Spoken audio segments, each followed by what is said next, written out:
pledge allegiance to the flag of the United States of America and to the republic for which it stands, one nation, under God, indivisible, with liberty and justice for all. Roll call, Madam Clerk. Trustee Brady? Here. Trustee Krueger? Present.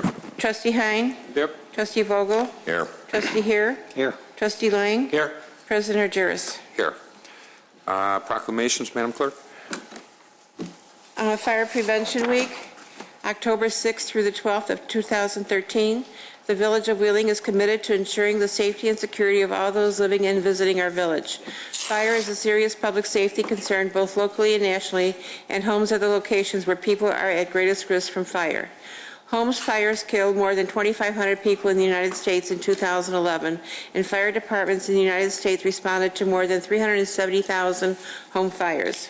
Cooking is a leading cause of home fires in the United States, where fire departments responded to more than 156,000 annually between 2007 and 2011. 2 of every 5 home fires start in the kitchen, and unattended equipment was a factor in 1/3 of the reported cooking fires. 57% of reported non-fatal home cooking fire injuries occurred when the victim tried to fight the fire themselves. Children under 5 face a higher risk of non-fire burns associated with cooking than being burned in a cooking fire. Wheeling residents should always stay in the kitchen when frying food on the stovetop. Keep a 3-foot kid-free zone around cooking areas and keep anything that can catch fire away from stovetops. Residents should plan and practice a home fire escape plan and make sure their smoke alarms are in good working order. Wheeling's first responders are dedicated to reducing the occurrence of home fires and home fire injuries through prevention and protection education.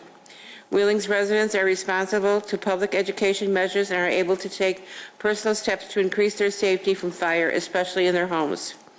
The 2013 Fire Prevention Week theme, Prevent Kitchen Fires, effectively serves to remind us to stay alert and use caution when cooking to reduce the risk of kitchen fires.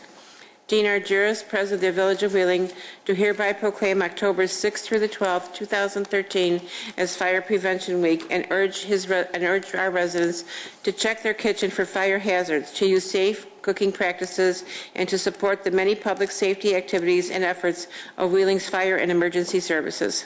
Thank you. Tang and Chief Metzel.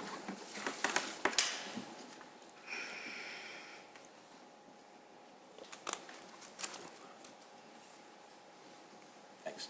Thank you.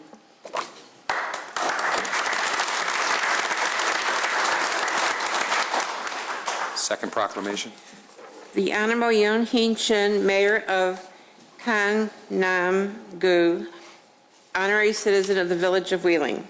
In the brief time since the Korean Culture Center of Chicago opened its campus in Wheeling, it has made valuable contributions which have included renovating and beautifying their 5-building office complex, working closely with Wheeling municipal institutions on significant events and initiatives, and attracting tens of thousands of visitors per year to our area.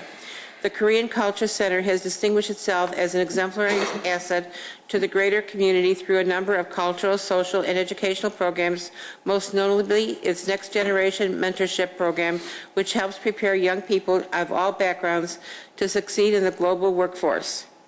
In the course of pursuing its mission, the Korean Culture Center has received critical support from the Gangnam District and its mayor, the Honorable Yoon Hee Chin, which has benefited the Wheeling community at large.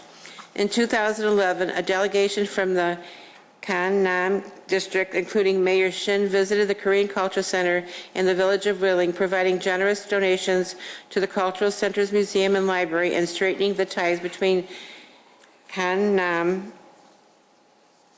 in Wheeling. For the 2012 Wheeling International Fest, hosted by the Korean Culture Center in partnership with the Village of Wheeling and the Wheeling Park District, the Gangnam District generously provided musicians and performers for the entertainment and education of event participants.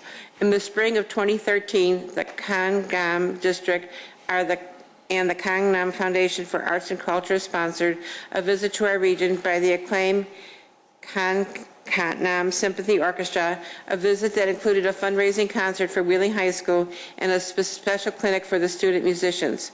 In recognition and appreciation of the generosity and friendship exhibited by Mayor Shin and the District, the Village of Wheeling seeks to formalize the relationship between the communities with a Sister Cities Partnership for Cultural, Education, and Business Exchanges.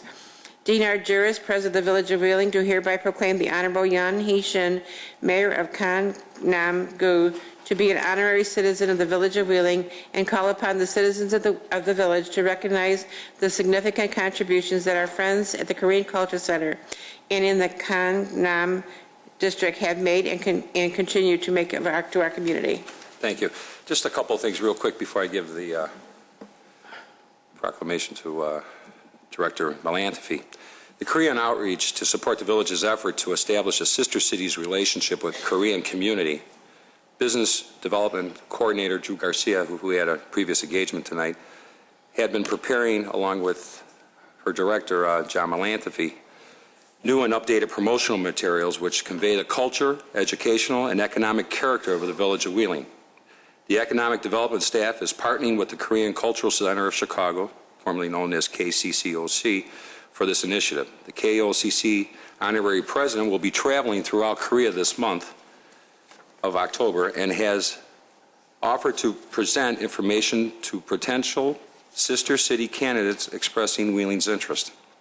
The Wheeling Community Brochure has been completed, redeveloped, and enhanced and will be available for use for a range of promotional purposes. Additionally, Coordinator Garcia had arranged production of a new video, which we're going to see in about 2 minutes, about Wheeling for the use of the Sister City Initiative. Due to the fact that the video is initially intended for foreign language audiences, the content emphasizes visual imagery with very limited speaking. The updated community brochure and new video, along with correspondence from the Wheeling High School Wind Symphony Orchestra and the laudatory proclamation, will be sent to Korea with the KCCOC's honorary president. And with that, John, do you have anything else you want to add to that? Thank you, President Argyris. As you mentioned, the Department of Economic Development has been pursuing a Sister Cities initiative for several months, gathering information, and we've worked with state and international Sister Cities organizations. We actually, President Argyris and Economic Development staff attended a Sister Cities dinner to educate ourselves on some of the Sister Cities programs. And given the Korean Cultural Center's almost 2 years or over 2 years in the village as a valued partner, and so we foresee many socioeconomic benefits of a Sister Cities relationship, including direct and indirect foreign investment, international trade for Wheeling manufacturers, as well as enhanced tourism and tourism-related expenditures. We think there's a trade mission opportunity for Wheeling manufacturers in the future, and just the cultural and business exchanges that could be possible with this Sister Cities initiative. And so, as you mentioned, members of KCCOC are traveling to Korea, and we've armed them with beautiful video about Wheeling as an international city, as well as a new Wheeling, Welcome to Wheeling brochure and economic development brochure. And as you'll notice in the video, there's Korean subtitles, and these subtitles could be changed to any other language so we can promote Wheeling to the world. So I did want to acknowledge my colleague Drew Garcia's efforts on these two initiatives. She was tremendous, and we really believe that this is going to make a big difference in letting these Korean cities know what Wheeling has to offer. Thank you. So thank you, President Argyris. And with that, I guess we could run the video. Luca, there you go. Thank you.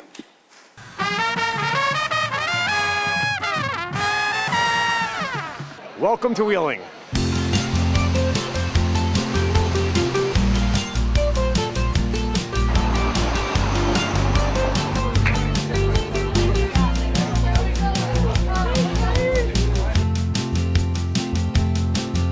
Wheeling is nanotechnology.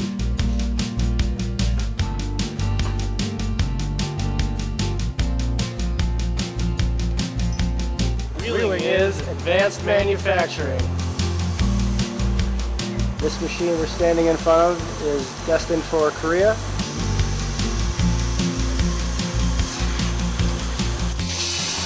So Wheeling is a big manufacturing community, and we integrate that into our curriculum. Wheeling is medical devices.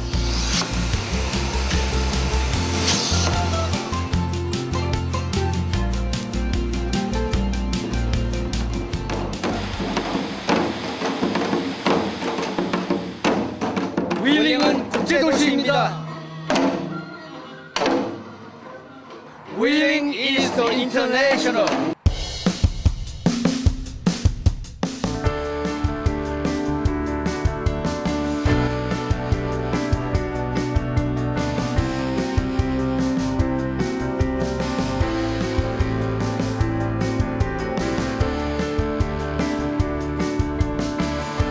Wheeling is Restaurant Row.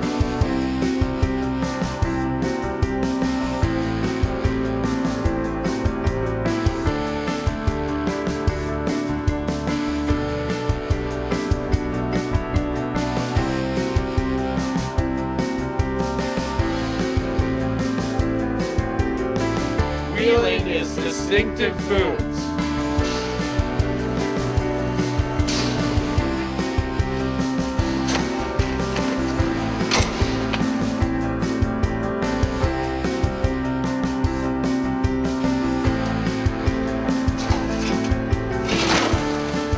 Wheeling is bagels.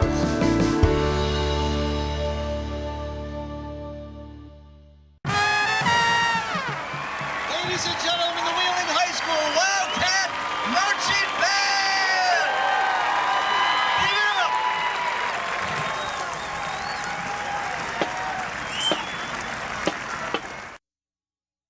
Okay. Okay, citizens' concerns and comments. Citizens' concerns and comments, members of the general public may address the board with concerns or comments regarding relevant issues. The person submitting a petition, concern, or other comment shall be allotted 5 minutes to present their points and should state their name and address for the record. Christine Cantos.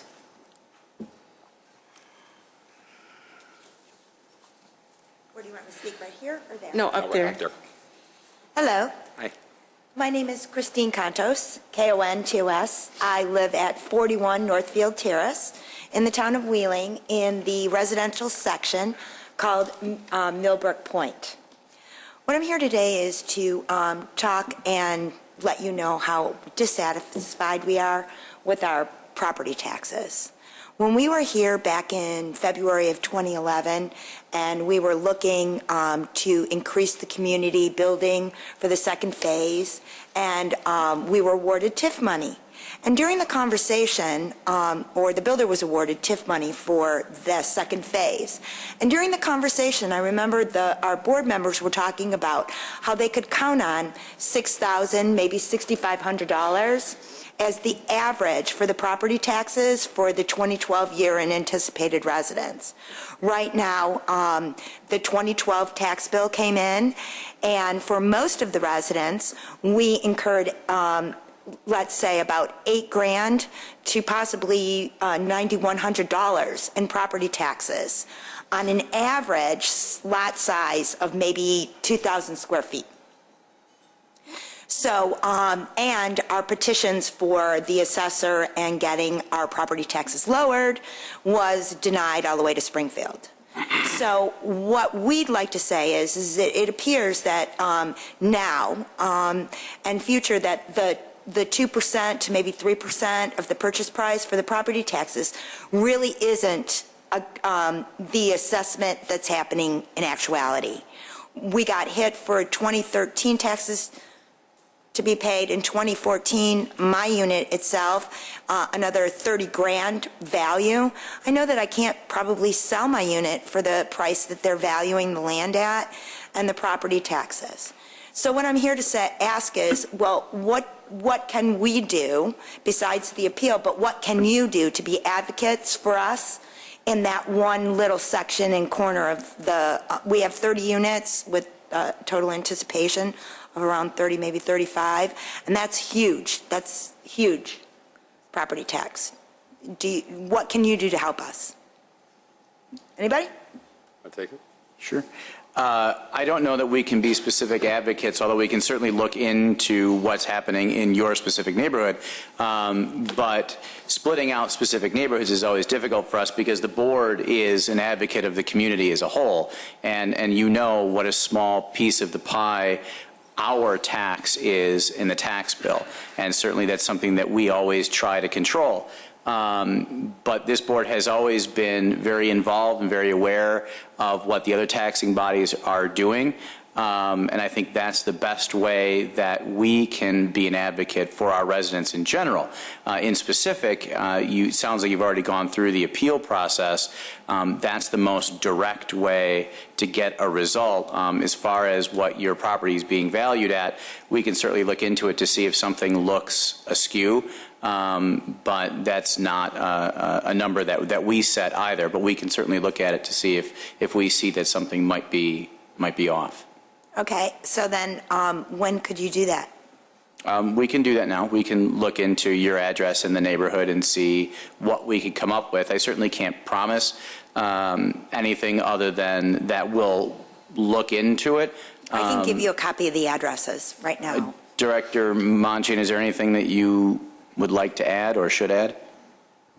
No, I think you covered it. I mean, the village's portion of the property tax bill is only about 10.5%, and the rest is all the other taxing districts, which we have no control over. But we can certainly, as the village manager indicated, look at what your properties are being assessed at and see if it looks like something is not right.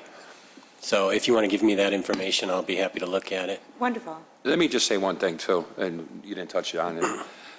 It's ironic you brought this up. Today I got a letter from the assessor's office. I had appealed my taxes as well because my assessed valuations had gone down in the neighborhood of probably $35,000, $40,000 for my home. My taxes went up $800, $900. I'm almost $10,000 for a house. But the tax rate, why don't you talk about that, Michael? Why our taxes went up even though the assessed valuations went down? Well, you know, the way your tax bill and the tax rate is determined is a pretty simple formula when you break it down. You know, as the assessed value or equalized assessed value of property in the village goes down, the tax rate will necessarily go up if if all the taxing districts' levies remain the same. One just simply offsets the other, and it can work the other way around too. If the EAV goes up and the tax levies stay the same, then the rate's going to go down.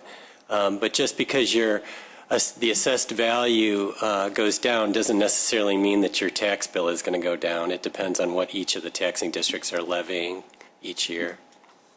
And I got denied. My appeal got denied. Yeah, I haven't heard yet. I have a feeling. I got it today in the mail. Do you know a good attorney? Jim? I'll give you a few. I mean, it's unfortunate. I know your frustration, but I think we've all been faced with that. I mean, drastic changes. In the last 4 years, my home alone's probably gone up $3,600 in taxes. Yeah. You know, and like Director Monchain said, under about 10% of that tax bill is going to the village of Wheeling. Does Jerry Sadler have anything to do with helping with the actual determining of the values? Because I know that he's our advocate, but... You know what, we're fortunate enough, my neighbor right across the street is a gentleman named Dan Patlack, who sits on the Cook County Board of Review. Mm-hmm. He's a Wheeling resident, lives right across the street from my house. I saw his advertisement. Very well-educated young man, and I would reach out to him. Okay. And maybe he can give you guys some avenues on, or look at what you have. He'd probably be the best advocate to help with that, because he is the Cook County Board of Review. Perfect, that's what we need. And he's one of our own. Okay. So, good guy. Okay. And if you want later on, I can give you his info. All right, wonderful. Sure. And if you have a list of addresses, you could just hand them to Director Monchain. Okay, I'll bring it over. Thank you. Thanks, Christine. Peter? Yeah, I'll pass. I think Chris can more than... Okay. Okay. Stay in my case as well. Roussard? Yeah, essentially I would like to express the same thing what my predecessor said. My name is Richard Smolik. Spell it R-Y-S-Z-A-R-D, Smolik. I live in 85 Northfield Terrace, Wheeling. I would like to express my huge disappointment of taxes, property taxes, which I receive. It happened that I bought my unit for $253,000, which was the lowest one, and assessor estimated that the value of the property went up to $312,000 for previous year. For this year, unfortunately, another $50,000 was added. So my assessed value of property which I bought a year ago was $253,000, and right now the value is $360,000. How it could happen? And I'm asking the board of how you can help me. I know that you do not discuss just single neighborhood, but that's you are for. That's the ensemble is to help people who live that neighborhood because you are paid for our money. I'm asking how you can help me. And I'm also would like that the board will set a special session to just discuss of living of life of 60 families who lives in that neighborhood and discuss that thing. Why we have to pay so much money and in exchange we got almost nothing. I know that we have to pay for police, service, fire department, but school, for example, they're very low rated. In our neighborhood, people with kids send them to private schools in Buffalo Grove. How it happened that we got very low quality education, we got roads in our neighborhood. Wolf Road is plenty of potholes, quality is very bad, still traffic jam. I would like to express also one more thing. In our neighborhood, we live just below the path where airplane goes down or just start. It's a lot of noise. We cannot watch TV if somebody has satellite TV because the signal is whatever. I will lose the word. Interrupted.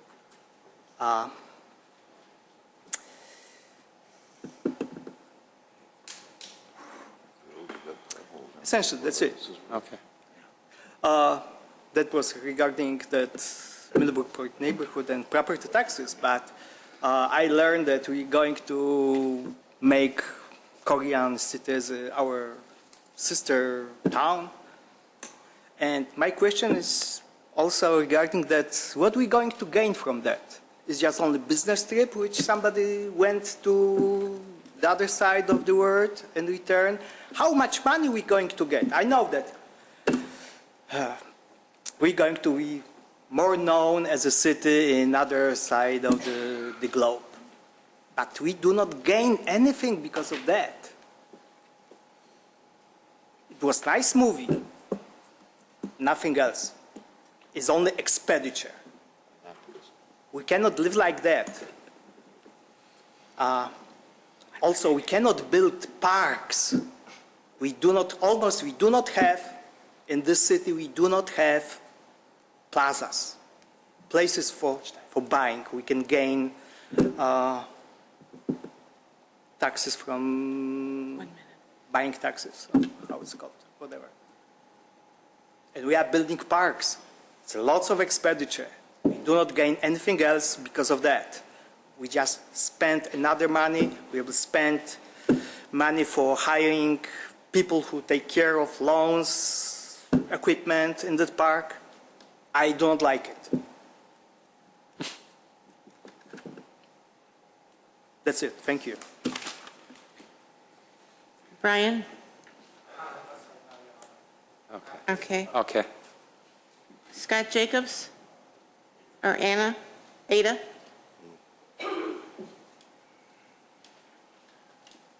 Hello, my name is Ada Jacobs. I live at 12 Northfield, Wheeling, and I love what Wheeling's been coming. There's three things that I'm trying to stay focused here.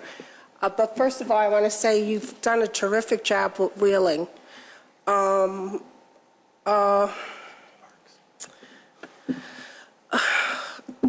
One quick thing, going back to the taxes. I live in Wheeling. I want to make our place better. I understand that, and it takes money to make things better. But you don't want to turn the people away that are coming here, because I've spoken to some of my neighbors too, and they think the taxes are a certain price, and they just bought. And you don't want people to turn around and say, oh, I can't afford the taxes, so I have to move out of Wheeling. We want to keep those people here. First, we have to be strong and stable, and then once we are more stable, then I think it's okay to raise the taxes, and I think everyone will agree with that. But first, we have to be strong before we can have other people do that. That was one thing. The other thing I came up here for was, I have a dog. I walk it 3 times a day, and a grandson. So I walk over there, and I fell because of the street was unleveled, and I didn't realize it. And I'm flat on the ground, and the car's coming, and it's pitch black, and I'm not as quick as I used to be when I was young. Is this on Wolf Road? Where did this happen? What I'm street? sorry, what? What street are you making reference to? On Wolf or on Northfield? Right at the corner. Right at the corner. Just to clarify. Okay. And I walking, and I fell because I didn't realize the street was unleveled and it's dark. And my son said to me, Mom, you got to be careful, you know. And I says, I thought I was going to be a goner because I can't get up, but my dog ran across. Thank God for my dog. You know, you think more of your kids and your dog before yourself. Sure. And I got up. I managed to get up. And so my two points to that is that the street is unleveled. It's not safe because I have a grandson, too, that could run and fall and trip. And the other thing is we need a light there or a crosswalk, because then I cross. Now I go all the way to the end. What street is that, guys? Legacy there. And I crossed there thinking it's safer, but guess what? It's not safer because the cars are coming 40 miles per hour, and they think they got the right of way. And even if you're walking, I'll be in the middle of the street, and this one lady is turning from the stop sign, and she goes all the way into the left lane, which is the incoming cars, just so she doesn't have to pass me. So I'm like, where did these people get their driver's license? Because normally, you know, you're taught that someone's crossing in the crosswalk, you wait. So that's not safe there with people walking. And I don't want to see myself get killed, my grandson get killed, or any other person get killed because they think they can go 40 miles per hour and they don't need to slow down, even if now we have homes and more people coming into the neighborhood, which is very dangerous. Right. And I have my son on a bike too, because like I said, I walk the dog 3 times a day, and he's with the bike. And now what I do to make sure my grandson doesn't get killed, I'll get killed, I don't care, but he's my priority, so I walk in the middle, and I'm like a patrol guard. Guys, stop, come on, Brandon, go quick before you get hit by a car. Okay. So that was one thing. And the last thing I want to know, if talking about fires, this has nothing to do as far as that goes. If you don't have all the cylinder blocks in your house, could that cause a fire hazard where if the builder didn't put all the cylinder blocks like he was supposed to in the garage and there's a section missing? Does that matter or not matter? Without seeing the final product versus the plan, I don't know that we can answer that tonight. But okay. If you provide a drawing or a picture, we could probably better answer that question. Because it's in the garage and there's a section, and I assumed that the builder was going to take care of it, and I trusted the builder because he says, Ada, don't worry, anything you need, we'll take care of it. Anything gets fixed, we'll take care of it. And I, gullible enough, unfortunately, the person that when you trust people finishes last, and I wanted to make sure he had stability, and I didn't disturb the builder that much, really, till the very end, and then I found out my year is up, and whatever problems that aren't fixed, you're on your own. Okay, Ada, our 5 minutes is up, but Okay, I'll tell thank you real you. quick, maybe the police chief could check out that area there along with Public Works or something like that and see what concerns or hazards there might be over there on Wolf Road in Northfield, if you would. And Mr. Janik over there, next to the police chief, will be happy to give you his card, and if there's a concern regarding something that's not built over there, he'll send his staff out there Okay, to make sure. thank you. I How's that? appreciate your Okay? time, and thank you again. Sure. Wheeling is becoming a beautiful place to live. Thank you so much. Thank you. Art? Art? There's no last name, it just says Art. Okay. For Ada? Oh, for Ada, okay, thank you. That's it. Just real quick, if I can, I've been wanting to do this with the permission of the board, if it would be all right. Maybe we invite Mr. Patlak to come here. He's been all over the district, giving lessons basically on how the taxes work or what options the taxpayer has regarding some things. And if it's okay with the board, if we can extend an invitation for him to come here, house an open house one night, invite the public, because he'd be the source to go to. He would know. And what avenues with the assessor's office. He used to work in the assessor's office. Again, he's on the board of review, so your petitions and everything else goes to his office. And I think he'd probably be the best source for all of us. And if it's okay with the board, I'll send that invitation, and maybe we can coordinate a night here as an open house, question and answer thing, invite the public, and we'll go for there. So if that's okay with everyone, I think it probably wouldn't be a bad way to go. He's doing it everywhere. I see it in the paper all the time. The Herald's got him all over the place, and plus his website. So we'll try to get that coordinated, okay? Staff reports, Assistant Village Manager Crotty. Thank you, President Argyris. I just wanted to take the opportunity to publicly introduce our new HR coordinator today. Nancy Pankiw comes to us with quite a bit of municipal experience. She's been here since about August 26th or so, getting herself immersed in our family. She comes to us directly from Highland Park and has spent some time in Morton Grove and Lake Zurich as well. So I wanted to give you the chance to put a face with the name and have her do the same. Want to come on up and just say hello? And welcome. Well, thank you, President Argyris. I'm very glad to be here. Thank you, Mike. One other community, I also worked at Palatine as well.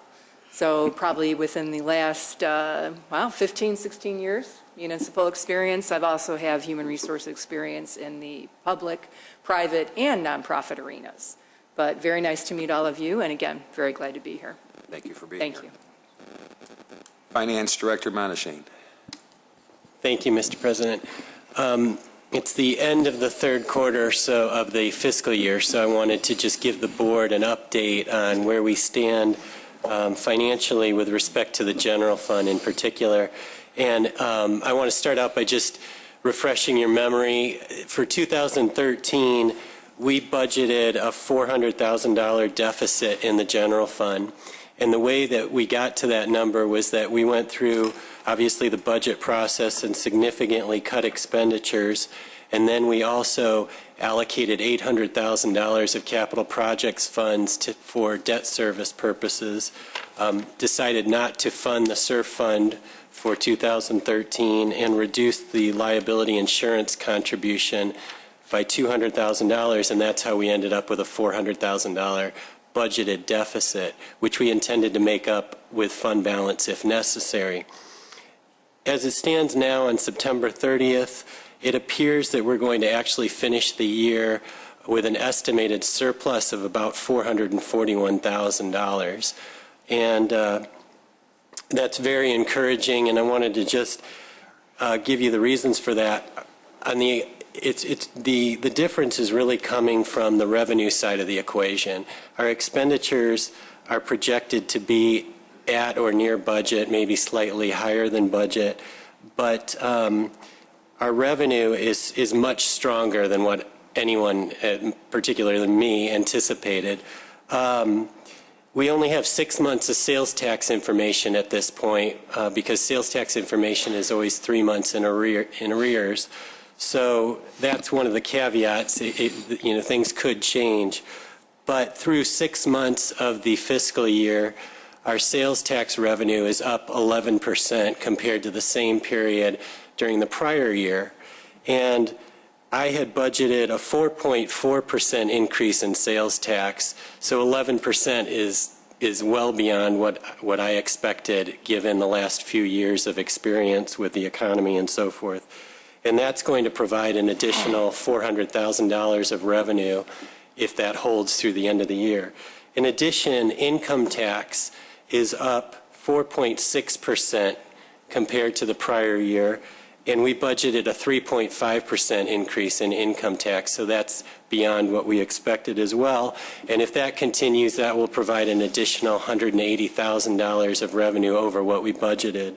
So between those two sources of revenue, which are two of the three largest sources of revenue to the general fund, we expect an additional $600,000 over what we anticipated. And that really accounts for the difference between the $400,000 budgeted deficit and the anticipated surplus of about $440,000. So again, we only have 9 months of expenditures. At this point, 6 months of sales tax revenue, and things can change, but things are looking much better than they have in the past, and I just wanted to give you an update of where we're at and answer any questions you might have. Questions? Trustee Brady?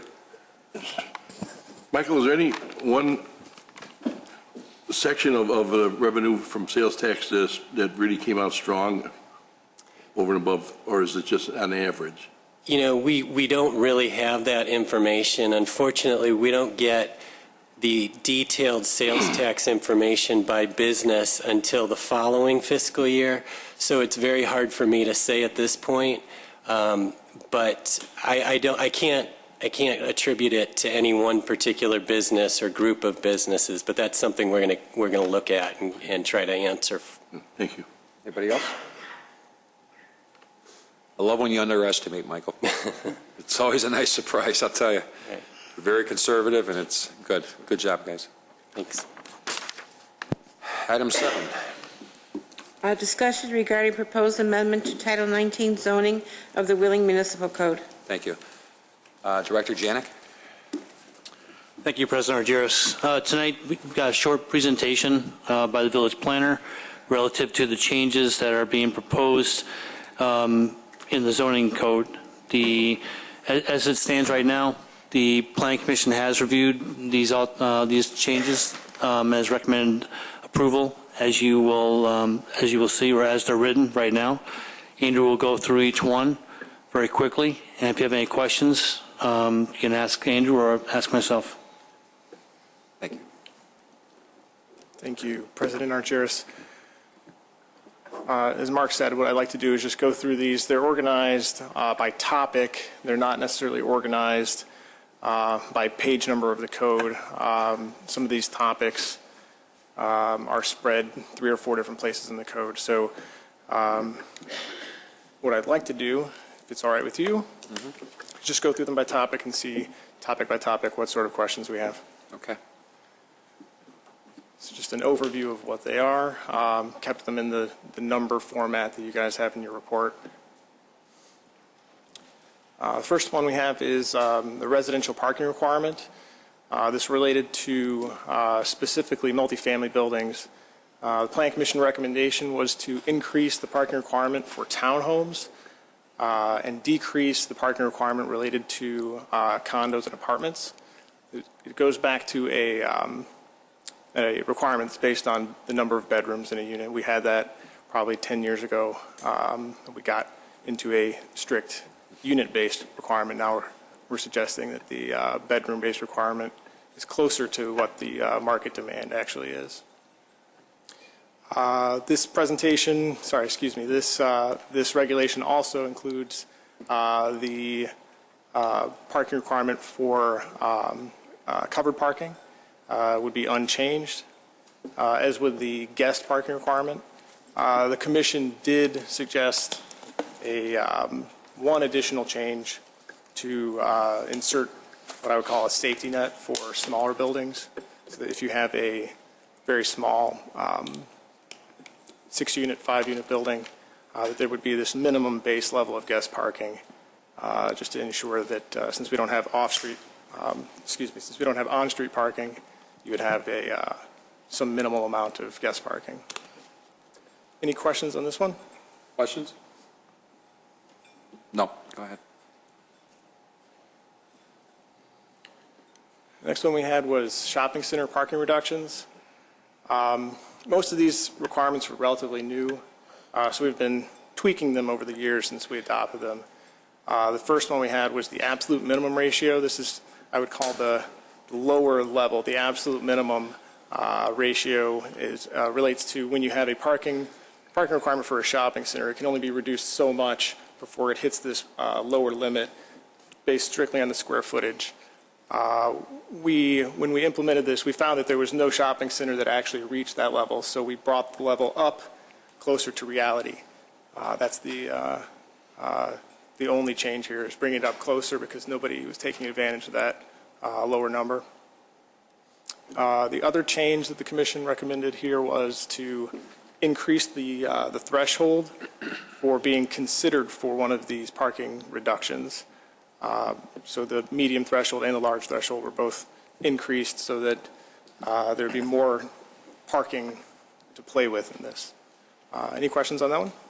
Questions? Go ahead, Andrew. This one is something that we actually modeled off of Northbrook. They have a requirement for an anchor tenant parking regulation. In our code right now, we have a special use requirement for any retail business that is 20,000 square feet or greater. This would go hand in hand with that, where you have a special use requirement. You would also have a different parking requirement that takes into account the number of employees that a really large store might have. It takes the regular parking requirement and just adds a employee consideration to that number so that you end up ensuring that the largest tenant in a shopping center does have adequate parking. Any questions on this one? Question? Trustee Brady? Andrew, what about in a retail business of this size and employee parking? That could vary quite a bit from one type of business to another. You could have a 40,000 square foot business that 2 people could run, or in other cases, or it takes 20 people to run. How are we going to look at that? Well, specifically for this one, you're looking at a retail requirement. So the first trigger you have is the special use requirement. So we're going to take a really detailed look at this business anyway. So when we have them in for a special use hearing, we would go through the particular operational needs of this business. If they have a need for 20 employees on a peak shift, it would be a square footage requirement plus a one-to-one for their employees. Okay. If they change hands, the business would require a new business license application, and we would either have them go through a new special use hearing, or they would have to agree to have the same operational needs as the previous business. So that you'd be able to control through the special use? Special use combined with business license if they change hands. Thank you. Anybody else? Go ahead, Andrew. Outdoor dining. This one we heard for a couple of years, and we've tried a couple of different ways to encourage it. This latest round was a suggestion directly from the plan commissioners, who thought that by removing some of the red tape, some of the regulatory burden, that we could encourage outdoor dining. We only have a few months a year where this really works, and we heard loud and clear that everybody wanted us to make it as easy as possible. So this builds on what we had done previously, but makes it an administrative approval. There is a sign off. The business and the property owner would be required during the permit review for something like this to sign off and acknowledge that there would be no transfer of outdoor seats indoors, that this is strictly for seasonal outdoor seating. Questions? Go ahead. The next one was just correcting an omission from the 2005 comprehensive zoning code amendment. This is, we do have residential PUDs in the B districts, and one way or another this ended up getting taken out of the code, so we'd like to just go ahead and put that back. Okay. Parking lot screening was originally part of the public hearing that we published on this item. Over the course of the discussion, we had several meetings relating to landscaping requirements in general, and we decided it was best to tackle that all in one package, separate it out, and do a larger scale change in the future. Mr. President. Trustee here. Andrew, on this is just a question. Sure. The daycare that's on 83, east side of the property, they have evergreens that they put up. They're all dead. Who's going to enforce that? Because that looks terrible. Are they required, and if so, when are they required to change those? So that's actually a really unique situation. What they did when they were building the daycare, which they made an agreement with the neighboring property to remove some scrub vegetation that had grown up on the side of the neighbor's property. So they went across the property line and paid for the work and had an agreement to replace it with something specifically arborvitaes in this case. For whatever reason, they didn't make it. They replaced them. They died again. So now they're testing the soil to see if it was something in the soil that caused them to die. So it's a bit of a unique one, but they are working, the two property owners are working to come up with a new plant that'll survive that. So in the meantime, though, you're just going to leave what's there, which looks terrible, or are you going to have them, and who enforces it? We do, right? We do enforce it, yes. Why don't you have them take it out and say, until you get something that works, sure, and then stay on them because it looks terrible. Sure, we had a conversation most recently about 2 weeks ago. We can call them back and just I think make sure 2 weeks is long enough for, thanks. Thank you very much. Go ahead, Andrew.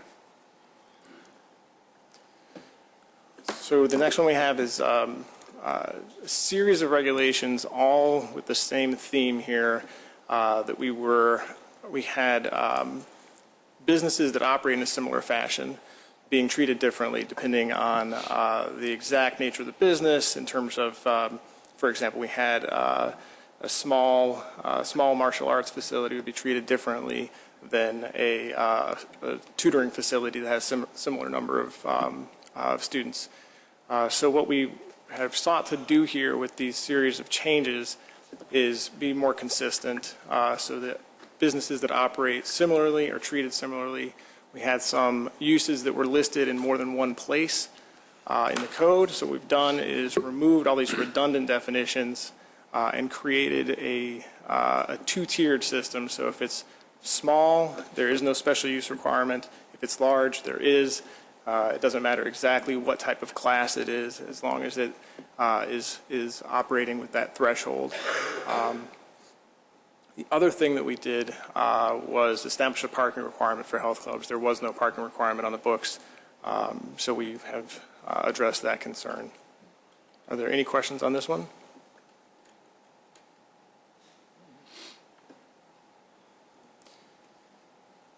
This last one was something that we just removed. The Planning Commission took a look at it and decided that there was not a widespread need for this. There were very few businesses that would meet this definition, and their direction on this was to take them on a case-by-case basis rather than open up a potential for abuse. And that's it. And we do have, as you know, we have a list that we maintain of potential changes. So at any given time, we have a handful of other amendments to the zoning code that we'll bring back to the commission. We do that about every 6 months to a year. Trustee Brady, anything? No, I met with Andrew and Mark on these things and had a lengthy discussion, and they're on the right track. You know, there's a few things that might be untested, but if they keep their finger on the pulse, you know, we can make some minor adjustments. But I think basically this is going to make a little bit more clearer some of the areas of our code. And I got to tell you, since Andrew came here, he has solved a world of problems with our parking issue. Most often things work that weren't supposed to work, but they do work now because of the way we're handling it. And we only have actually one bad experience, and that's because the customer turned out to be a superstore that nobody thought of happening, and it's nobody's fault other than the fact that this particular business is booming. So I think Andrew's department's doing a good job keeping it going. Thank you. Thank you. Trustee Kruger, anything? I have nothing, thanks. Trustee Hare? No, thank you, Andrew, and thank you to the Planning Commission for your work. Thanks. Trustee Hein? Yeah, I just want to say thank you to staff and to the Planning Commission for doing their due diligence on this. This is one of the very hardest subjects that we have to tackle, is the zoning, and keeping it updated with the existing times and how things are happening in our community. And I think you guys did an excellent job. So thank you very much. Trustee Vogel? Just one question. One of your last slides, you mentioned that there was no, I think it was actually the last one. Can you throw it back up there or not? Sure. Service stations, what falls under that classification? Auto repair, gas stations? Need a gas station with an auto repair. Okay, not to cite a sore subject, but Industrial Lane, you walk up and down there, there's 10 different service stations there, and they're parked in the street. And I know, that right now we're working on it, but it's something I don't think we can forget. And we have to keep that, it says we're not considering it right now. But to me, that is a problem. And there's several over there off of Old McHenry Road, across from the old Kmart and across from MB Financial, that there's a lot of stuff being parked in the old Kmart parking lot now in the alley from those service stations. So we will have to, I think, keep an eye on that.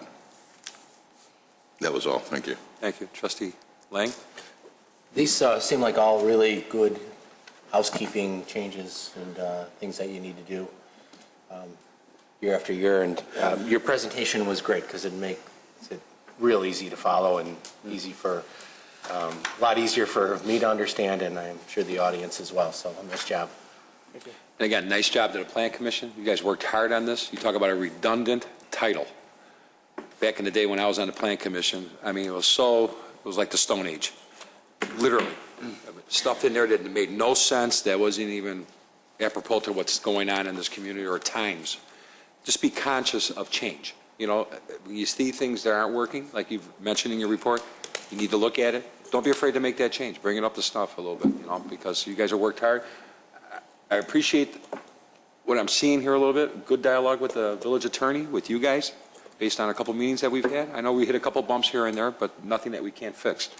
And I appreciate it with all the commission, Mr. Styler, Mr. Powers, there in the audience, thank them for us. But continue on thinking out of the box a little bit and working with staff to try to make their jobs easier, our jobs easier, and have some fun at your commission level. And this is one thing. This has been talked about for years. Terry and I, back in the day, oh my God, I can't believe this is on here, or this is how this is interpreted. We need to make documents clear where anybody can interpret it the right way, not based on an opinion of. And we've seen plenty of that. Okay. The changes will be before you next week for formal approval. Great. Thanks, Andrew. Good job, buddy. Thank you. Official communication, I'll start with Trustee Brady today. Thank you. I don't think I have to ask anybody in this room. Everybody I talk to in the village of Wheeling seems to have the same problem lately: skunks. I mean, they're everywhere. I mean, my neighborhood, I mean, you can't even leave your bedroom window open some nights. It's getting out of hand, and other communities are experiencing the same thing. There's a small article in the paper. One of our neighbors up north actually went out and is looking for a service to come in and thin them out. And I'm wondering if I could ask John if we could put an RFP out for skunk removal. I know we're not going to get rid of all of them, but if you figure a female skunk can have 5 to 7 pups, or whatever you call them, a year, we're going to be overrun pretty soon. Well, a couple of things. You're certainly correct that skunks are much more of a problem this year than they seem to have been in the past. A little bit of research says, and I'm not an expert on this, so don't quote me, that somehow our warm season early this year has allowed for a double breeding season, which is why you're seeing an increase in skunks this year. But directly to your point, the Village of Vernon Hills is, I believe, the municipality that is going out for an RFP. They are doing that, though, for public property. And we can certainly do that if we find that we have a skunk population that are residing on or in publicly owned properties. We can't go on private property to remove skunks from private properties. However, we do have an animal and pest control information sheet that has been available, but what we'll do is make it much more readily available. We'll do this tomorrow, we'll put a link on the homepage of our website that gives a little bit of information on what you can do to help avoid a skunk population making your home their home. And it also has 7 different companies that a resident can call to come in and remove skunks from their property. Because skunks are actually, and there's a formal term for it, but they're, I don't know if it's protected by state law, but they certainly are covered by state law, where you can't trap and release skunks. If you trap a skunk, you have to have it destroyed, which is why a licensed wildlife expert has to come in and take and remove the skunk. So that's not something that we do, and again, it's a private property issue, but we certainly can help our residents by giving them pointers as to how to avoid skunks coming on your property, which are some of the obvious things. Skunks are pretty lazy, so they like bird feeders and they like grubs. So the more you can degrub your lawn, the better results you'll have. Removing bird feeders from your home, that kind of thing. But we'll do that. We'll put that on the front page of the website, and we will add it as a slide on Channel 17 as well. They roam around at night. People out for a walk. As a matter of fact, my wife 2 nights ago had the dog out for a walk, and on her way home, she left the garage door open and the lights on in the garage, so she, because the street is a little dark right there. And here was Mr. Skunk sitting on the driveway in the parkway, just sitting there. She said, I don't know how to get home. But the dog, that's all she's worried about is this thing swinging around and nailing them. And they're all over the place, especially at night. That's when they come out. Yeah, it's a real problem. A lot of people don't even probably realize they have it in their yard. And I wonder what these trappers can do to specifically trap skunks. I mean, the traps don't have to be on private property. They can be on public property if there is, in fact, a way that a trapper can distinguish how to coax a skunk into a trap over somebody's dog or cat. Well, I think there's probably a number of problems with putting traps on public property simply because you're going to get dogs and cats and every other type of animal if you just have traps on what is typically public property, because that's on your right-of-way. And so really it is a homeowner issue. But like I said, there are things that can be done that should help the situation. We don't have any skunks on any of our public property then? The parks? Not that I'm aware of. Really? Interesting. Yeah, okay. Well, well, we really don't engage this way, but to that point, I mean, certainly they walk on public property, but that doesn't really make it something that we can handle that way. Anything else? I have something. Along with knowing that Vernon Hills has, put an RFP out for a trapper and they're doing it on public property, I get all that. But they also put a very informative web link with information, and included, one of the things I liked is that we should probably educate our citizens on what to do if, in fact, you can't prevent it and you do get skunked or your dog gets skunked. And tomato juice is not the answer. As much as people think it is, there is a remedy that can be used, and I will every fall clean out Walgreens for all of their 3% hydrogen peroxide, their baking soda, and their Dawn dishwashing liquid. But there are some hazards to using that solution as well. So if we had that available to our citizens, I think that would be helpful, because sometimes it's almost too late. The dog's already gotten it, and you're stuck washing it, and you need to know how. That's a great idea, and we can certainly add it. We have a couple of links already on here, but that one I don't think that we have, and we could certainly add that. And there are repellents too, but I would suggest to be careful with repellents so that they're not chemical repellents that can hurt your dog or your neighbor's dog or some other animal you're not trying to deter. Is it too late for the fall newsletter? Yeah. Fall newsletter's out already. November it comes out again. Okay. But we can get it on the website. And on TV. tables. On TV. And on TV. Yeah. And you know what, you're right, because it is educating the public. I mean, I watch the skunks in my neighborhood. My dog's got it twice this year. And your formula does work. I mean, that really does work, thank God. It does. The key is right away. But you watch the skunks at night, and you see where they go. I mean, I have a neighbor, and I won't mention it. There is a gap underneath his deck flooring this big, and I watched the family go in it. Literally. And he's got an open shed in the backyard. God only knows what's in that, and there they go in it.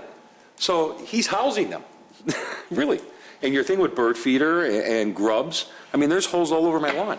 I got to get the grub stuff out. I cut the grass the other day. I couldn't believe the holes all over the place. It just goes to show that we're a nature of our own problems sometimes. They don't like noise They are. and they don't like light. So if you have, motion-detected floodlights, use a flashlight, inspect your yard before you open your door, let them out. Yeah. I have a neighbor who actually walks out her back door with an empty water bottle and crinkles it, and I watched the skunk hear it and leave, because it hears, they have horrible eyesight, too, so that's a lot of reason why they will rear up and get you. Trustee Brady, anything else? Just to get back That to was you. it. Thank you. Okay. Trustee Kruger, anything else? Nope. Oh, no. Go ahead. Is Got something else? this Yeah, this official communication. Yeah, I do have something. Okay. After watching our great movie, I did want to make sure that I let people know that I attended the 46th Annual Chicagoland Marching Band Festival hosted by our own Wheeling High School last Saturday, or I'm sorry, the 21st. It's the largest of their yearly fundraisers supporting the Wheeling Instrumental League, and based on the crowd, I think it was a grand success. Our kids performed in judged exhibition, and they had the highest score in their class, though as the host school, they didn't compete against any of the other 23 schools that were there, 9 of which were Class 3A like us. As noted in the Daily Herald, the nation's premier college marching band, the U of I Marching Illini, performed to close the show with a tribute to the music of the rock band Chicago. I couldn't have been happier. It was a great night for the event, and I'm really glad that I could be there. So I just wanted to share that. It was outstanding to see them showcased in our video too. So thank you. Thank you. Trustee here? Nothing, other than I want to ask my colleague, backing up on the skunk issue, he made that comment about his wife being trapped away from the house. I just have to ask him, did you go out and rescue her from that little stinker? She was hollering for me, but I wasn't. See, look at this. Oh, man. He's probably sleeping on the couch. Eating a pizza. She's watching, too. Trustee Lang? I was at an airport function a couple weeks ago, and I didn't know that this was going to happen at the time, but there was a dedication of a plaque for the two Lithuanian pilots that in 1933 flew from Milwaukee to, tried to make it to Lithuania, and to put them on the map. And they didn't make it. They were 400 miles short of their goal, but they did put Lithuania on the map in 1933. And actually, the leader of their parliament, I'm not going to mention his name because I'll butcher his name, but he was at the airport for this dedication. It was really nice. It was nice to see that this figurehead from Lithuania was here, and it was a very nice event. The plaque is in signature, the front office of Signature Aviation, and it's very nice. It was a nice event. It was nice to see that happen at our local airport. Real nice. And just something else, John, help me with this a little bit. On their logo, their flag, they actually have the verbiage of Milwaukee on it. I don't know if you noticed that or not. No, well, it's their Currency. their $10 or their equivalent. Their currency. Yeah. Right. And funny thing is, the Consulate General for the Chicago office, I gave him my business card, and he reaches in his wallet and he gives me money. Oh, no, you don't have to pay for it. And he said, no, it's a gift. And he gave me this currency with the, it says Palatine, Milwaukee Avenue. Yeah, it's pretty cool. And so, yeah, very neat. Really neat. A lot of history there. Thanks. Thank you. Trustee Vogel? Nothing, thank you. Trustee Hine? Thank you. First of all, last Wednesday, the Wheeling Senior Provision Center had a open house and vendor show. which was very well attended. I must compliment Sherry on a job well done. It was very nice to see all those vendors there, giving out some very good vital information that the seniors do need, and you did an excellent job. So thank you very much, because it goes to show you that it can be done. You did an excellent job. I also like to talk just a little bit about and start some dialogue with my fellow colleagues here. It's been talked about for many, many years about a senior center, a new senior center for the village of Wheeling. And it's gone through different phases over the years. But you know, I had an opportunity to take a tour of the facilities that are being put together with Levy 37 and the Park District over here. And the amenities that are going to be available is unbelievable. And I've been talking to Sherry and other people in the community about what do the seniors really need. And I think we have to do an update on what our seniors are looking for today. It seems like we're getting more seniors, no question about that. But also our seniors are of a younger mind today because of the medication and being more active and so on and so forth. The seniors are really living active lives when they become, quote, a senior. So I would like my fellow colleagues to think about maybe looking at some of the stuff that we had done in the past, starting a dialogue with the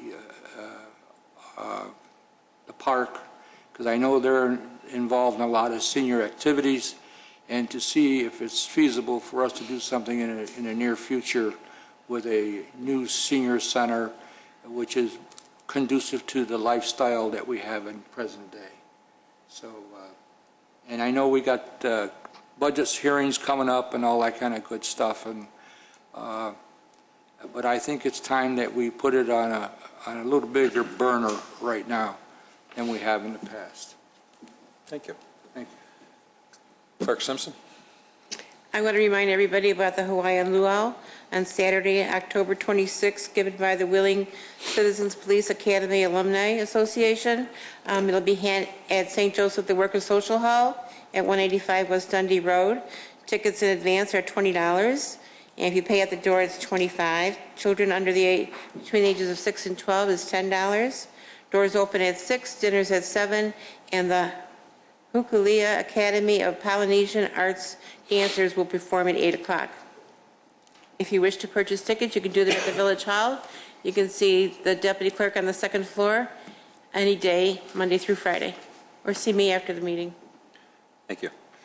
Manager Sfondilis, do you have anything? Nothing, thank you. Okay, just a couple of things here over the last week. So touching base on my part as a liaison with the Economic Development Department, which has been interesting, fun, I mean, energy, and I enjoy it.